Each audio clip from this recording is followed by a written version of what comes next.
Hi, I hope everyone's having a great day. It's another Therapy Tuesdays, and today's topic is parenting tips. So please stay tuned. So, our first tip is to listen to your child. Always ensure that what your child wishes to share with you is a priority to you to listen to. Do not give reflex responses to your children when they're making statements or attempt to do other tasks while listening to them. If it is possible, try to avoid interrupting them during their share. After they've finished sharing, then you may correct any misinformation or teach a lesson to them. Your children need your undivided attention. This is also to encourage them for future reference if they want to communicate issues with you that you will be listening to. Another tip is that there is no such thing as being too affectionate or too loving. You can never spoil your child with too much love. Providing your child with material things as a replacement for this love, that has consequences, and that can lead to issues related to being spoiled. However, provisions of affection, primarily based in emotional expression, is bound to have a positive effect on your child's development. Another tip is be involved in your child's life. At all costs, it requires time and effort, but make that your priority. And when I say being an active parent, I mean physically, emotionally, and psychologically. You are there for your child, and it requires a lot of self-sacrifice on a parent. Another tip is be a positive role model for your child. Your child learns from your behavior, and they mimic what you do from a very early age. They learn how to speak, how to behave, how to manage problems, make decisions based on observations they make that you do. Thus, it is your responsibility as their parent to create the best learning environment for them to observe and practice proper behavior based on your example. Another tip is to establish and set rules for your child. The rules that you set for your child will set the standards for the rules that they adapt to themselves when they're older.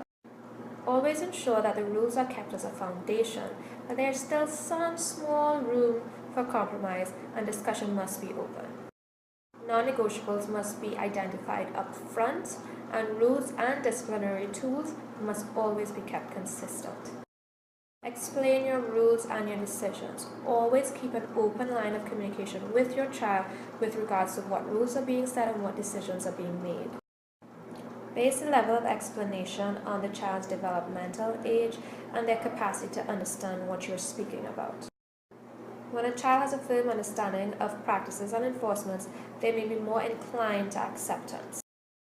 Another tip is to treat your child with respect. In order to get respect, you have to show respect. Your children are not a piece of property. They deserve common courtesies like speaking to them politely, showing kindness, accepting their opinion, as well as actively listening to them. The relationship that you have with your children are building blocks for future relationships that they develop with others. Another tip is do not push them to grow up too soon.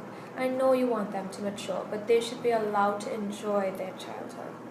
They should not be burdened with adult responsibilities at a tender age. Rather, they should have the opportunity to enjoy childlike activities and build fond memories that can encourage broadening of their horizons as they age. We want them to be mature, we want them to be independent, but we also want to have a balance within reason.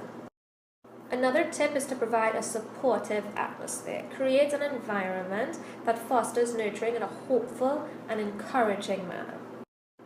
Children are at ease and more confident when they are aware that they have a support system to lean on in times of difficulty. Another tip is allowing your child to learn through experience. Schaffer talks about building a child's psychological muscle. Yes, we want to prepare our kids for life, but we cannot protect them from everything. When we do that, we interfere with important developmental processes. Allow your children the opportunity to cope with failure.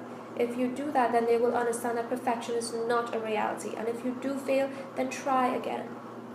Success can be achieved after first failing, and this teaches them life lessons in developing skills for problem solving and decision making. Give praise when due, but support your child if they fall short in their undertakings at first. This can encourage them to want to give another go at it. And the final tip I have for you all today is to spend quality time with your children. Take time out to do something fun that benefits them.